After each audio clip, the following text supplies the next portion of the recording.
Ladies and gentlemen, we are live. We are back after an unfortunate delay, the No Name Cinema Society. And we are totally here to talk about the new Star Wars movie. Hi, I'm one of your hosts, Jonathan Betzler. That's me. And this is the 37th episode, meeting, I should say, the 37th meeting of the No Name Cinema Society. I am back in the old place where I was. I'm in Brooklyn. And this is... we were supposed to do a show on December 19th. We had some setbacks, which there was, some unfortunate life incidents happened, and we had to postpone.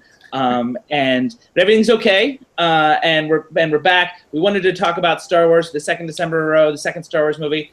But here we are. We're going to talk about it tonight. And I know talking about The Force Awakens was one of our more successful episodes last year. This year we're a little delayed. We're a little behind. Everyone's opined about it already. But now it's time for our turn to sound off. I've got guests with me. I've got my co-host, I should say. I'm going to start with the man I spent New Year's with, Jay Money. Happy New Year again. Happy New Year. Officially, I got the chance to tell you Happy New Year literally in person as it happened. But Happy New Year, JP. And the audience might be surprised to learn there was a hug, but they can witness it because it was on a vlog. That's right. We did show affection, as we do routinely once a year.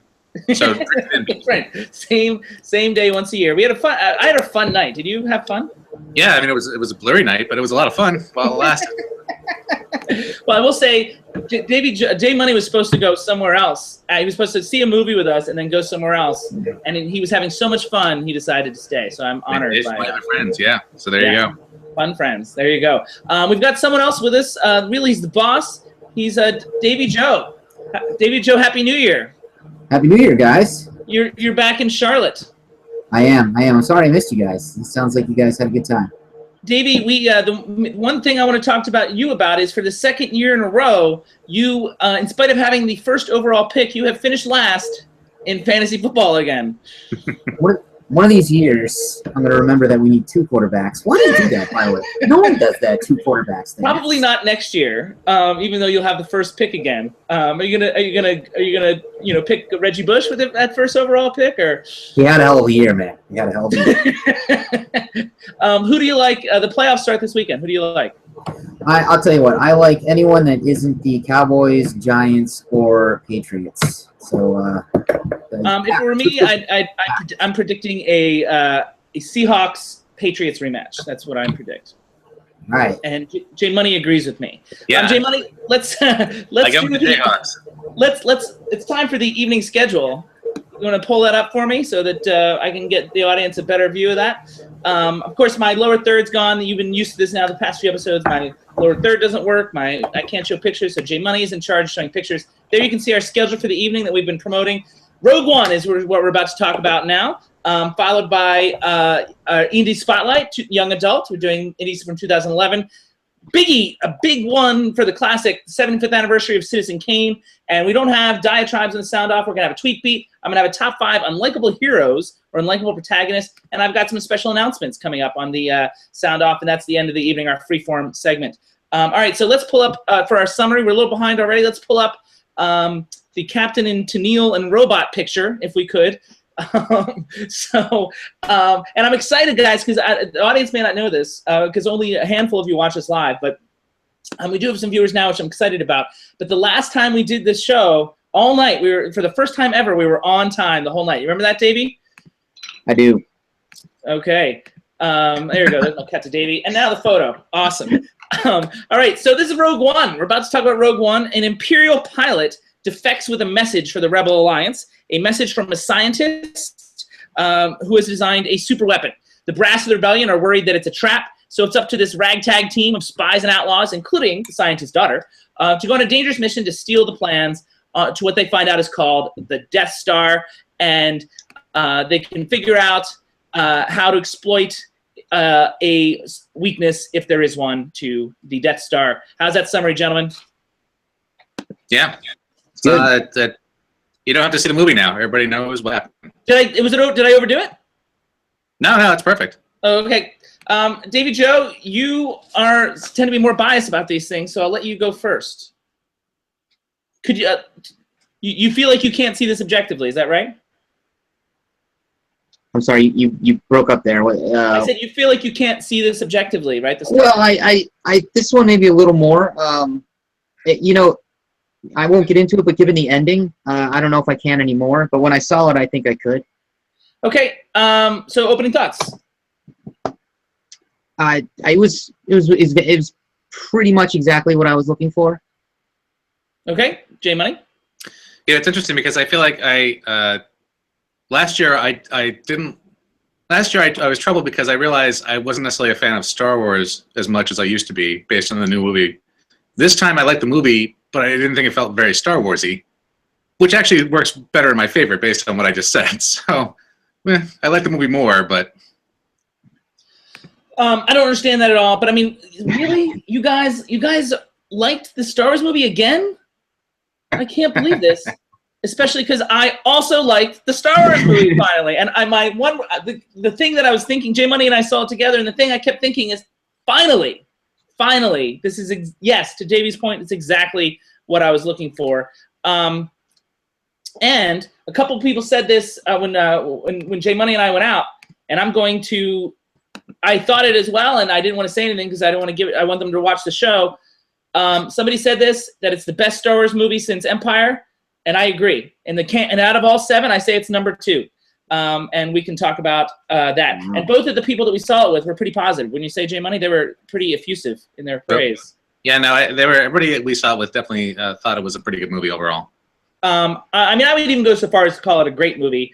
And one of the main reasons behind that, you can pull that photo up now, is I think the story and screenplay. And this is where I think we're going to disagree, because I think I liked it a little more than you, it sounds like, J Money, which I'm surprised by.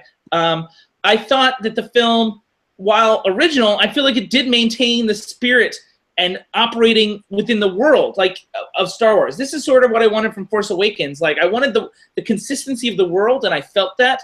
But I also, I also wanted some originality, and I did not feel that in Force Awakens. I did feel that here. I thought the plot was complex but still understandable. And so, what do you guys think about those first few comments? Well, for me, let me just go back again and recap because it's complicated. What I was trying to explain is very complicated. Last year, I was let down by The Force Awakens because it was a very Star Warsy movie, and I realized maybe I just didn't like Star Wars as much as I did when I was a kid. This movie I liked more, but I would also say that this movie was very not Star Warsy to me. I felt like it was very distinctly different than everything else we'd ever seen in the universe. But don't you feel like it? Oh, I gotta change this. Don't you feel like it exists within? I mean, doesn't it feel like it matches A New Hope? Can't you see how it would transition seamlessly into New Hope? No, stylistically, and they certainly go to great lengths, and actually really amusing lengths, to literally zip it into some of the other films and the sequels. I like that part of it. I'm just saying, in terms of the spirit of the movie and the tone of the movie, it's totally not a Star Wars movie. I don't understand that. Why do you? I mean, because it's darker, like Empire. Yeah, but even Empire is not nearly this dark. I mean, this wasn't just a Star Wars movie. This was just a war movie that had Star Wars kind of overlaid on it. I don't know. Empire knowing what we knew from A New Hope, we knew it had to end the way it did. Davey Joe, you brought up the ending. But I'm not talking about the ending. Sorry, J Money, did I cut you off? I thought I'm sort of trying to segue along, but go ahead. Go ahead, Davey. No, the question was the ending. I thought that the ending kind of fit right into it was exactly the way I would have expected it to go. And I like that I don't think this is giving anything away. It kind of goes right up to the beginning of Star Wars. And that to New Hope. Let's just call it A New Hope. New Hope. And hold on to that photo, J Money. Don't bring it up yet, if you don't mind. Sure. But so what? How do you respond to J Money's conceit here that this does not feel like a Star Wars movie? Because I feel like it feels just enough of a Star Wars movie for me that to be satisfying while also being original. That was my perception of it. Yeah, and I don't think that the two comments are incongruent. I think it's just enough, and I think it definitely it stands on its own. They sound pretty incongruent to me, but no, because I think he's saying that it's. I don't think he's saying it's totally not a Star Wars movie, but it's definitely. Well, let's ask him. What are you saying? I'm saying that it certainly had it had a lot of stylistic cues that picked up on Star Wars stuff. It definitely paid homage to a lot of fans. It paid homage to anyone that had really invested themselves in any way into the series over the last 30 years. For me, the real big difference is that every Star Wars movie up to this point really has been a family brand movie. It's really been for all ages. This is the first movie. I just feel like Empire is pretty dark. But it's not blood. It's not. I mean, this isn't a bloody movie. But also, I mean, like there is what, a 36-year difference between Empire. So I mean, like it's. I think the difference is in the actual type of conflict you're talking about. Like in Empire, we're talking about just basic good versus evil, and there's also a lot of like heroes and a lot of like, fantastical sort of mysticism stuff going on. This movie was really just about a gun battle. Ultimately, I do think that there's some political, some references to modern day politics that maybe we'll get to. Yeah, I mean, this movie to me was made for adult fans, and I don't think Star Wars has ever done that before. So that's why I feel like it's a different movie. And maybe that's why I liked it. This is what I wanted from it. You know what I mean? Like, absolutely. I mean, that's what I was saying at the beginning of the show. I liked it more than the one last year, but it also didn't feel the same to me in a lot of ways. Yeah. I mean, okay. I would never use those words. So I mean, like Davy Joe thinks we're agreeing, but I don't think I would ever put it that way. So the other thing that I thought was pretty strong story screenplay wise is I thought and this is where I can use that photo, J Money. I thought the characterizations were very good for a quote unquote Star Wars movie. I thought that they were very compelling new characters, very well drawn. Certainly more three-dimensional than a lot of the Star Wars characters when we first meet them in A New Hope. Like it's almost like this is a more comprehensive screenplay than A New Hope. The dialogue was terrific, sharp, and funny, and spearheaded, of course. And we can go to K here, spearheaded by Alan Tudyk's anti-C-3PO, droid. There he is. What's a dark photo? So, sticking on the screenplay, guys, what do you think about that?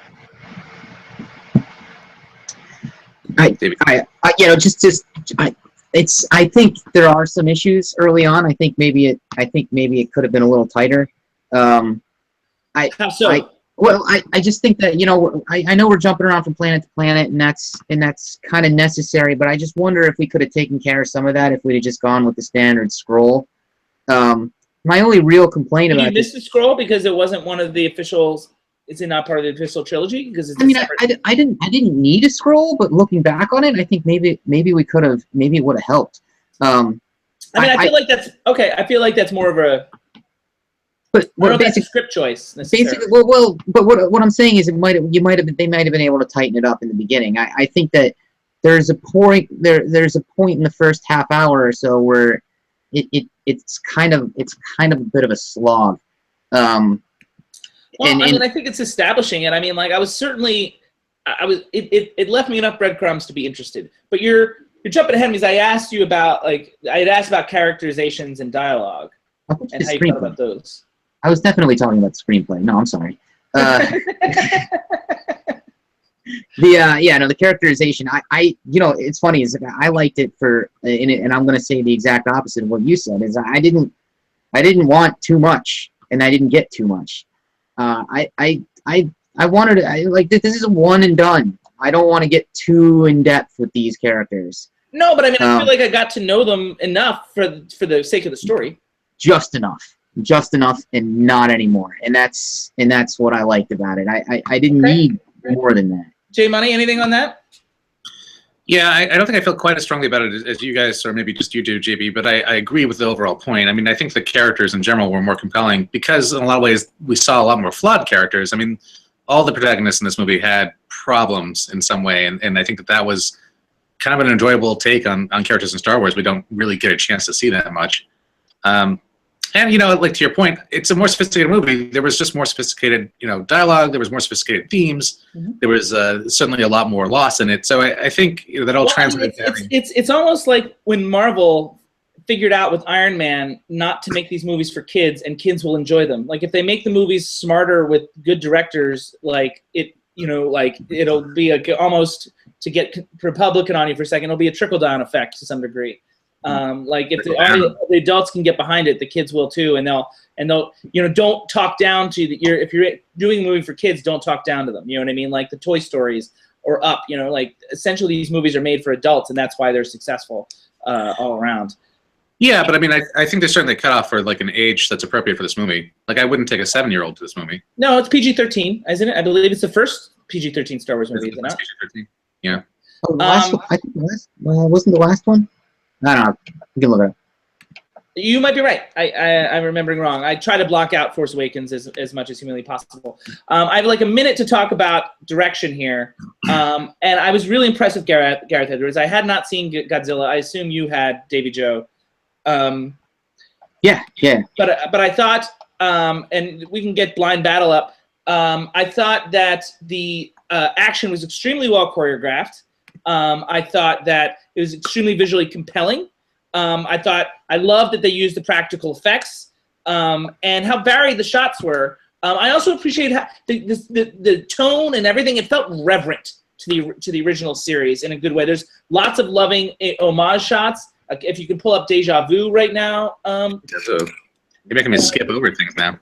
I'm jumping ahead a little bit because I want to stay on target. Stay on target. Stay on target. There you go.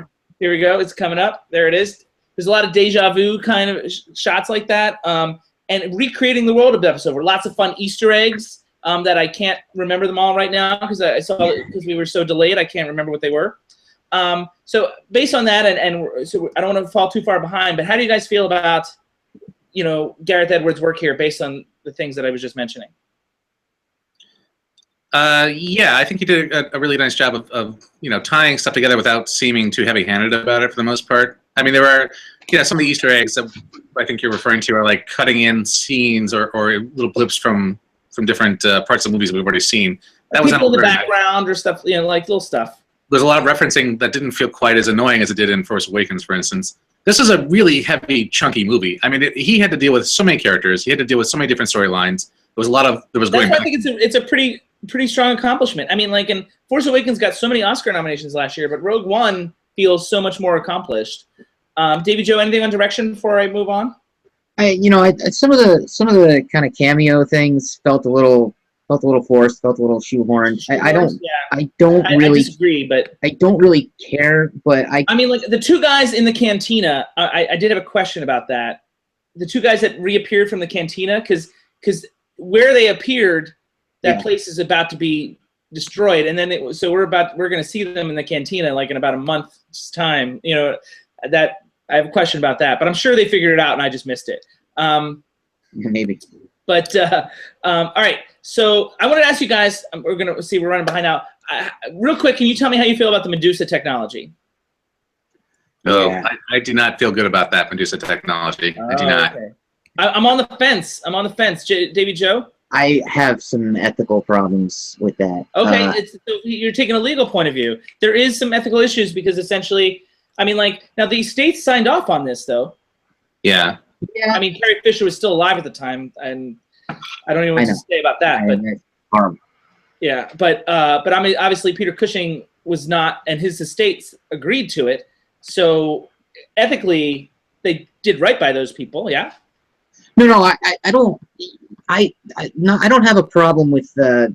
Yeah, I mean, they had their T's crossed, their I's dotted, but I don't like the fact that you dot my I.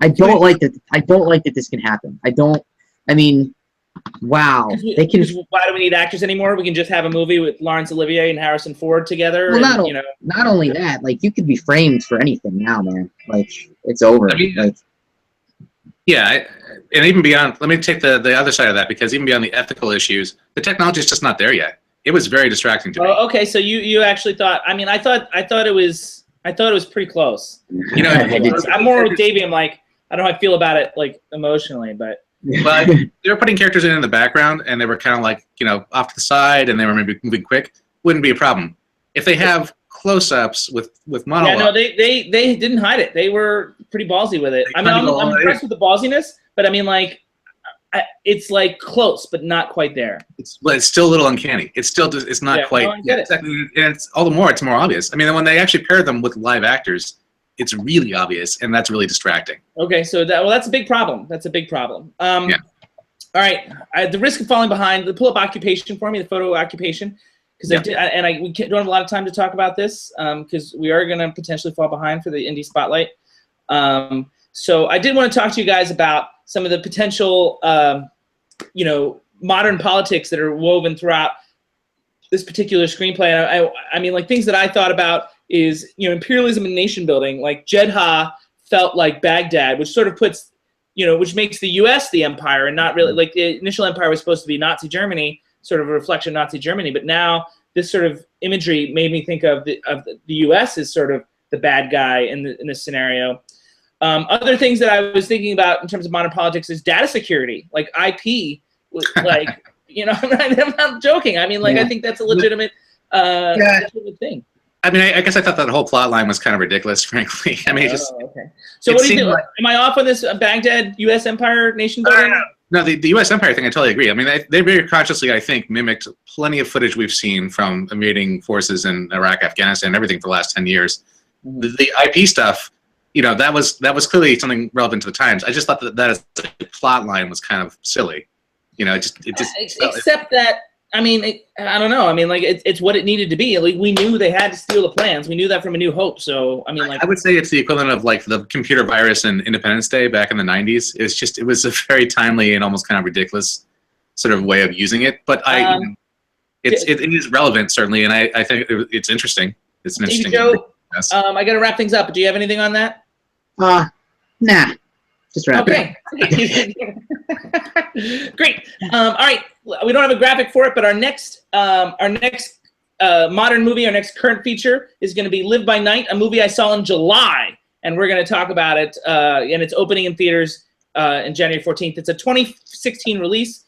It's for Oscar consideration, but most audiences don't get it to January 13th, and we'll discuss it on January 16th. Monday, January 16th, Martin Luther King Day, will be your next show. Live by Night, 8 o'clock, 5 o'clock Pacific. In the meantime, we got our Indie Spotlight coming up in 8 minutes. Hopefully we can be fast enough to stay on time. And our Indie Spotlight is going to be Young Adult, directed by Jason Reitman, written by Diablo Cody, and starring Charlize Theron. That's coming up next. There you go. That's Young Adult coming up in the Indie Spotlight momentarily. We will see you as the 37th meeting of the No Name Cinema Society continues momentarily.